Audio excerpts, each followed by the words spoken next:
கர்த்தர் நல்லவர், வாக்குத்தத்தங்களை செய்கிற தேவன், அதை முடிய நடத்த வல்லவராயிருக்கிறார். இந்த நாள்லையும் கூட ஒரு உணர்வை உங்களுக்கு ஞாபகப்படுத்த விரும்புகிறேன்.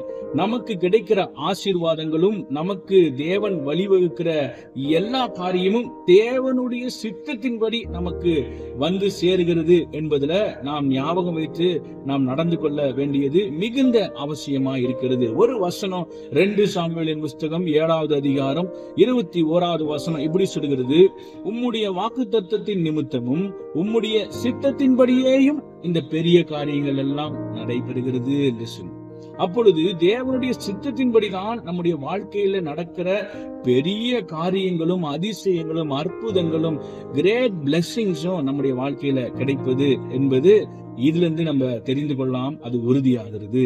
இதை நாம் பிடித்துக் கொண்டு தேவ சித்தத்தின்படி என்னுடைய வாழ்க்கையில நடக்கிறது என்ற உணர்வோடு நம்முடைய வாழ்க்கையை அணுகுவோம், அதுல வெற்றி பெறுவோம்.